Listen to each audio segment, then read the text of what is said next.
আসসালামু আলাইকুম।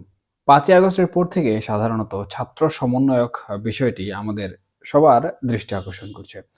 এবং প্রত্যেকটি ইস্যুতে সাধারণত ছাত্র সমন্বয়কদের গুরুত্বপূর্ণ পদক্ষেপ আমরা বিভিন্নভাবে দেখতে পাচ্ছি। এবং একই সাথে ছাত্র সমন্বয়কদের সাথে কিন্তু প্রতিনিয়ত নানা ধরনের ঘটনা ঘটছে।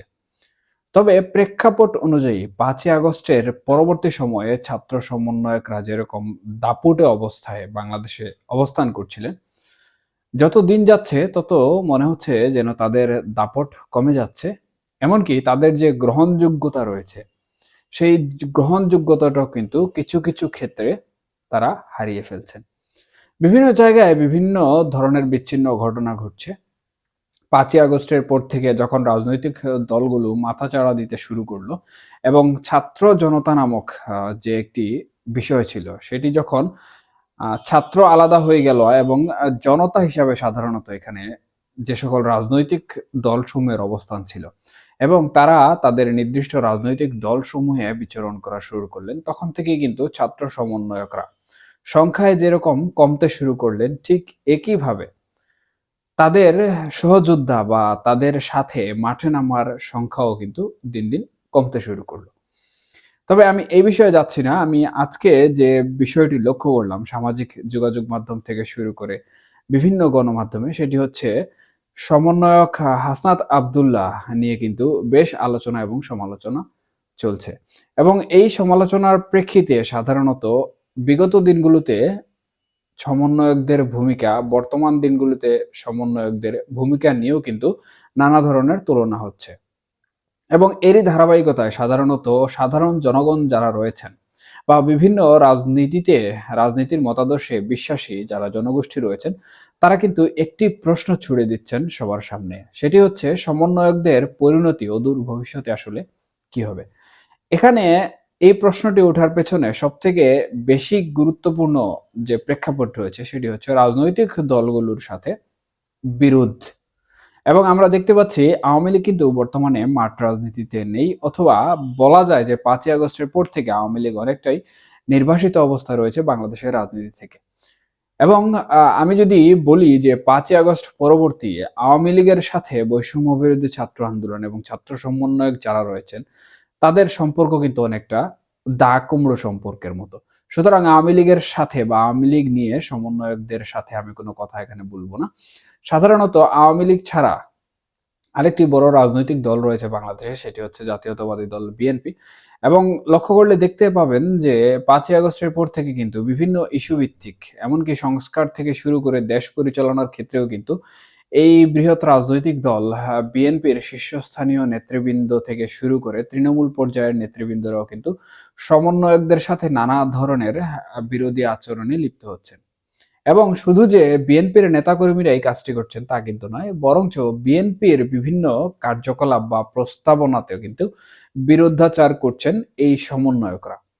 সুতরাং এখানে আল্টিমেটলি যেটি দেখতে পাচ্ছি সেটি হচ্ছে এই যে রাজনৈতিক দল, বড় রাজনৈতিক দল, তার সাথে যখন ছাত্র সমন্বয়কদের বর্তমান পরিস্থিতি অনেকটাই বিরুদ্ধাচার, সেখানে তাদের আশ্রয় প্রকৃতপক্ষে কোথায় বা তাদের পরিণতি কোথায়, সেটি কিন্তু প্রশ্ন হিসাবে যেমন উঠেছে, বাস্তবিক রূপেও কিন্তু এটি একটি বহুল আলোচিত বিষয়। অনেকেই বলা শুরু করেছেন যে অদূর ভবিষ্যতে এই যে সমন্বয়ক যারা রয়েছেন তারা রাজনৈতিক দল গঠন করবেন এবং রাজনৈতিক দলটি তুমুল জনপ্রিয়তা অর্জন করবে। হাটে ঘাটে মাঠে শুধু সমন্বয়কদের রাজনৈতিক দল নিয়ে কথাবার্তা হবে এবং জাতীয় নির্বাচনে তারা অংশগ্রহণ করবেন, সংসদে আসন লাভ করবেন সহ তারা দেশ পরিচালনা করবেন।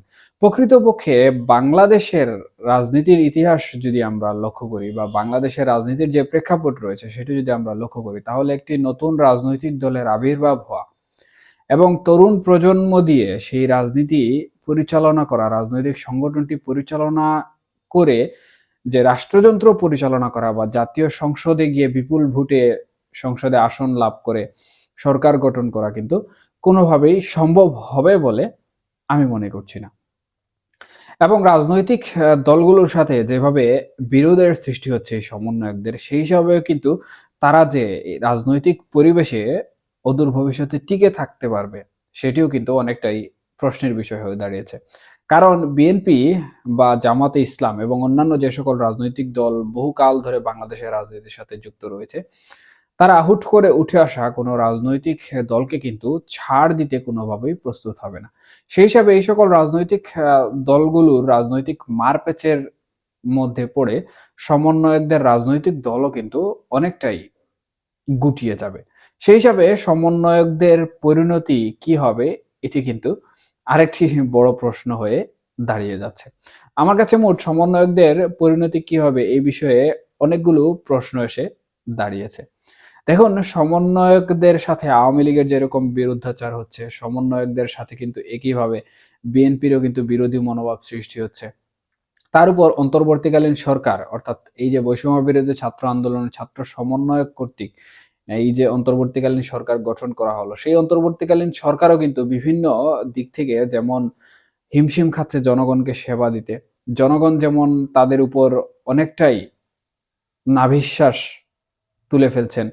জনগণ যেরকম আশা করেছিলেন তার থেকে কোনো কিছুই তারা পাচ্ছেন না। সেই হিসাবে জনগণ যেটুকু আশা করেছিলেন বা যে আশা, ভরসা, বিশ্বাস অন্তর্বর্তীকালীন সরকারের উপর তারা রেখেছিলেন, সেটি কিন্তু তারা এখন পাচ্ছেন না। সেই হিসাবে অন্তর্বর্তীকালীন সরকার কিন্তু সাধারণ জনগণের কাছ থেকে গ্রহণযোগ্যতা হারিয়ে ফেলছে। এবং নির্বাচন বিষয়ে অন্তর্বর্তীকালীন সরকার যেমন প্রশ্নবিদ্ধ হচ্ছে, ঠিক একইভাবে বাংলাদেশের গণতন্ত্র পুনঃপ্রতিষ্ঠার জন্য সাধারণত যে বৈষম্য বিরোধী ছাত্র আন্দোলন যে সরকারের পতন ঘটিয়েছিল বা যে গণ অভ্যুত্থান অথবা বিপ্লব সংগঠিত করেছিল, সেই নিরপেক্ষতা বা গণতন্ত্র প্রতিষ্ঠা নিয়েও কিন্তু নানা ধরনের আলোচনা সমালোচনা হচ্ছে। তার উপর ভিত্তি করে কিন্তু অন্তর্বর্তীকালীন সরকারের যে নিরপেক্ষতা ছিল বা নিরপেক্ষতা বিষয়ে যে আশা ভরসা ছিল সেটিও কিন্তু অনেকটাই প্রশ্নবিদ্ধ হচ্ছে। সুতরাং এখানে অন্তর্বর্তীকালীন সরকার যদি তাদের নিরপেক্ষতা যে বিষয় রয়েছে সেটি হারাতে শুরু করে, সেখানে কিন্তু এই বৈষম্য বিরোধী ছাত্র আন্দোলনের সমন্বয়ক যারা রয়েছেন তাদের যে একটি মাথা গোঁজার ঠাঁই বা মাথা গোঁজার ছায়া সেটিও কিন্তু তারা হারিয়ে ফেলবেন।